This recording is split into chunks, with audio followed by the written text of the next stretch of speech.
What about it?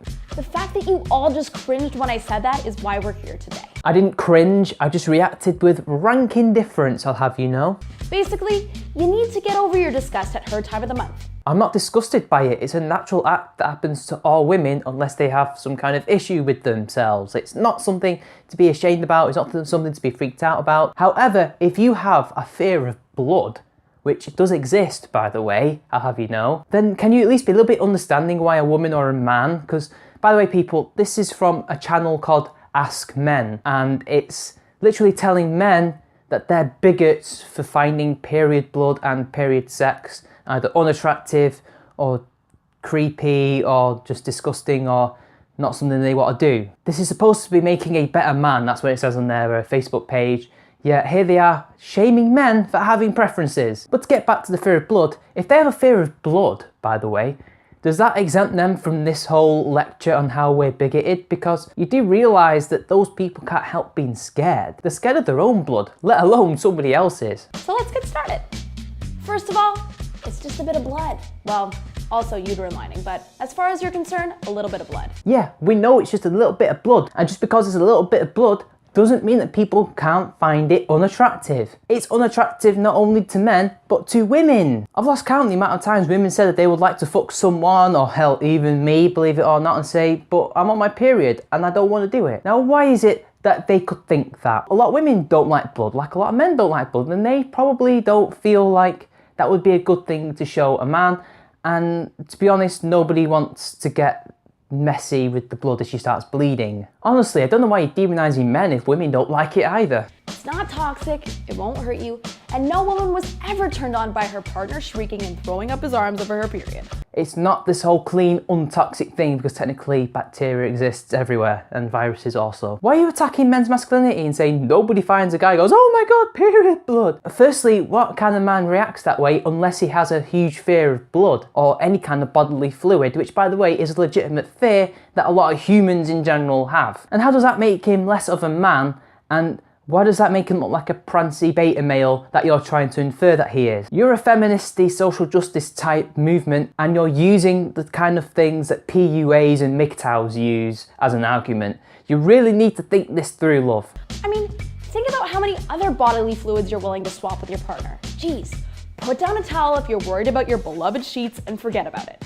Saliva's saliva, and if you don't want to swallow cum, don't swallow cum. It's that simple. Just like if you don't want to have blood on your penis, blood in your mouth, blood anywhere, don't have sex on your period. If you want to do it, go ahead. Here's a guy who really loves doing that kind of shit. And believe me, it's not the only kind of thing he'll defend that's a little bit creepy. Also, what you might not know is that for a lot of women, their time of the month is also their horniest time. According to a Twitter poll by one of our writers, 48% of women said they want more sex than usual when they're on their period. Yeah, Twitter, that bastion of statistical knowledge where people can go and say, yeah, I like something more than I usually do because period. You know, these could be trolling you, this could be anything, this could be people making it out to be something that it's not. Why can't you actually bring up some kind of statistic from a kind of company that would actually specialise in sexual stuff so they can actually sit down women and say, yeah, do you feel more horny, less horny? Would you want to do it? Do you not want to do it? Stuff like that, right, people? But even if that was true, how come women don't particularly want to do it, even if they are, usually, in your case, more horny than usual? Maybe, just maybe, most women just don't want to have sex on their period despite the increased horniness. And that's their decision. And it's also the man's decision to say, no, I don't want to have sex because you're on your period. I thought no means no, yes means yes, and maybe means maybe. But I guess that only applies to women. Men can only say yes to women when it comes to sex, right? So if she wants it that badly, what are you gonna do? Deprive her? Holy shit, if a man said that to a woman, like say if a man had like, I don't know, erectile dysfunction or some kind of thing with his penis, and the woman denied having sex with him because of that said thing, and the man said, what are you going to do, deny him? People would rightly say, oh, that's shameful. How dare you shame women for not having sex with men because of a certain characteristic? But for some reason, people can go out there and say, oh, what are you going to do? Deny women sex because of a natural bodily function? Even though most women and most men don't want to have sex on that particular bodily function anyway? What are you, some kind of sexist? Only in this upside down, topsy-turvy world can that not be sexist, even though it quite clearly is sexist, because what it's saying is that men, don't deny your betters sex, because they are your betters, because they need sex, and if you deny them sex, that's oppressive, that's bigoted. And I'm just like, I'm sorry, we're supposed to live in a rape culture where women are victims, yet this is victimizing men in a similar way, right? This doesn't make any sense. Leave her feeling unsatisfied and ashamed? I certainly hope not. I don't see how shaming men for not wanting to have sex on their periods is somehow going to help them become better lovers, better men in general, is it? How exactly is not wanting to have sex with a woman on their periods making them feel ashamed and not satisfying them? How is this going to help these men being men? How is this going to do the whole new masculinity thing for you? If a man said that about a woman, you would rightfully call him a bigot. And by the way, yeah, I would say no. I will always say no. What are you going to do? You going to arrest me? How does it feel when you're raring to go and she says no? I'd feel a bit miffed, a bit disappointed, but I'll just go and have a wank. Who cares? Likewise, so can the women. Just have a wank. Exactly. You gotta reciprocate those feelings, guys. Reciprocate every woman's sexual desire at all times, men. Otherwise, you're not a real man, you're an awful partner, and you're a sexist. You didn't satisfy a woman's needs. What are you? What are you? Some kind of pansy beta male who doesn't allow women to do whatever they want on you? What are you, some kind of rapist? And while we're at it, having sex during her period can actually help ease her cramps.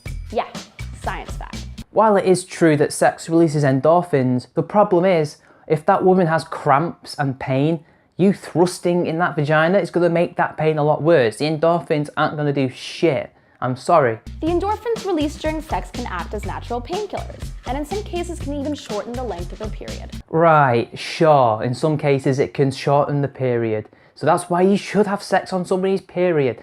Right, I'm going to need a citation on that one.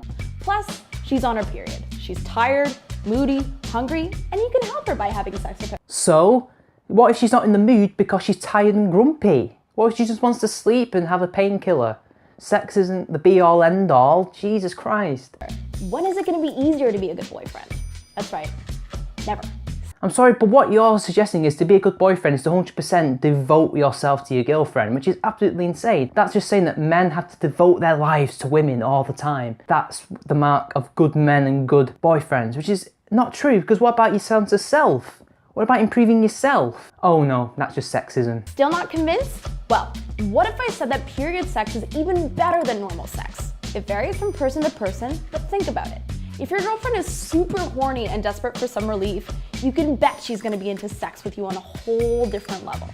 Now you're just trying to bribe men because you think we're sex-crazed animals that only think about it every day and every minute. I'm sorry, but that's not how men work. You're not going to bribe us with sex. Men don't have sex on periods, women don't have sex on periods. Fuck it, you're never going to convince them otherwise, okay? Most of the time it's just messy and it's not worth the hassle, and some women actually feel more pain having it than they would not having it, okay? As you said before, it depends on the individual, right? So not all men are going to have that same experience with their partners, because some partners don't get particularly horny. Some don't particularly have the endorphin rush that makes them feel less pain. What the fuck? What's the point? And you're gonna feel the difference if you can just get over that ick factor you've adopted. I think you'll find that humans have a natural aversion to things like blood, because that implies danger, it implies pain, it implies something's going wrong. It's blood. That can only mean a bad thing, because we're animals. That's how we've evolved. You can't stop people from unlearning natural behaviours that they have learned over the millennia of being on this planet. And it's probably gonna be better for her too, since, deep breath, her period can actually act as a natural lubricant. Since when was blood a lubricant? Calm down, it's a good thing. And well, not necessarily. Too much of it and you can't get in. finally, when did we become so uptight about a woman's natural process? Do we still live in biblical times? Is a woman supposed to feel unclean and sleep in a separate house when Aunt Flo comes to visit? Since biblical times, since way before biblical times, people just don't want to have sex on their periods because of a natural aversion to shit like blood. I'm sorry, we can't all be Andrew Marlowe, the vaginal vampire, bloody Andy Pandy type person. We just can't. Most people don't like it. I accept that. Since when did feminists become so obsessed with periods and vaginas? Oh, yeah. Yeah, I know. I don't need to say anymore. Hell no. We're all grown-ups here. Menstruating is just something that happens, and it's a lot more of a burden for us than it'll ever be for you. So fucking what? I'm not gonna have sex with someone on their period. You're not gonna make me do it. You're not gonna force me to do it, because if you're forcing me to do it, that's rape. So get with the times. I'm sorry, but only SJWs like you think that's getting with the times. Everybody else is like, no. Do your girlfriend and yourself a solid and stop being terrified of her period once and for all. Nobody is scared of the period itself. It's just icky, just looks bad during sex. That's a turn off for most people, because it's blood. How do you not understand how people work? It's that simple. And while you're at it, check out some other sex videos of ours, like this one. It looks pretty good, doesn't it? Bloody hell, they've got more. Anyway, people, that's the end of the video. Don't forget to share, subscribe, and donate to my Patreon if you want to see me do this full time. 1 like, you'll get your very own period, blood, sex book or what have you. 1 comment, and you'll get your very own Andy Pandy the vaginal vampire figurine. See you later.